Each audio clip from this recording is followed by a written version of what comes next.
We had lots to talk about this half hour, though. We'll start down in Houston. And some of the moves this all season, well, let's face it, intriguing, perplexing, confounding, interesting? All of the above. All of the above, to say the least. That's right. Looking back at last season, this is the way they finished the year. Just missed the playoffs for the third year in a row, though Kevin McHale's first year as a Rockets coach. However, two-thirds of their scoring from last season has been shipped out of town. If you look at, Jerry, some of the moves they've made, that's a long list of additions, almost as long as subtractions. You see all those guys, Scola and the Steed. Your thoughts when you see this list? What are they doing in Houston?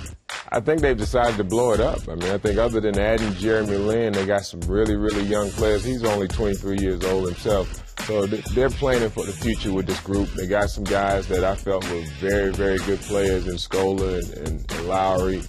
And they moved out. Even Budinger, I think he's going to do really well in Minnesota. But this is a young team. They're going to struggle for a little while. Some exciting rookies there, especially Jeremy Lamb. But now, Lin now becomes kind of the guy with Kevin Martin in the last year of his contract. Your thoughts on a $25 million contract for a player that most knew little about a year ago? Well, I mean, you never knock the players for taking the money. I mean, more power to Jeremy Lin.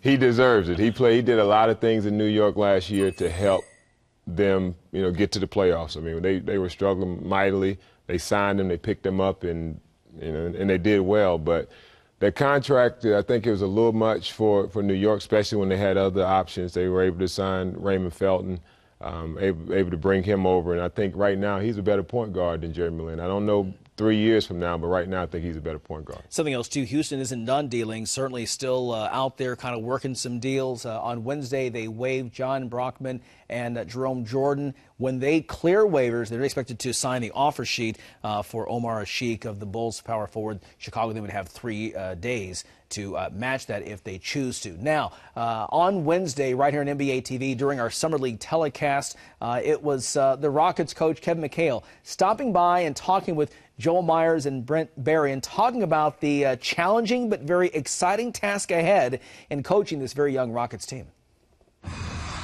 We're going to have 4 or 5 young guys in rotation. I mean, you had a graphic on Jeremy Lin. Jeremy Lin's a young guy. It's not like Jeremy Lin's a 30-year vet or a 30-year-old, 10-year vet. I mean, he's a young kid who really is, really learning the game and learning how to play. And, as a young player in our league, it's so difficult, especially if you have the ball in your hands all the time.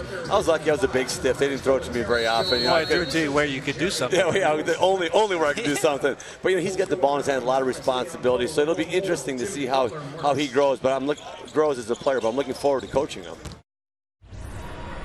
Jerry, very good point, though. Jeremy Lin, 23 years old, but Lin's sanity last year in New York be a little bit different in Houston.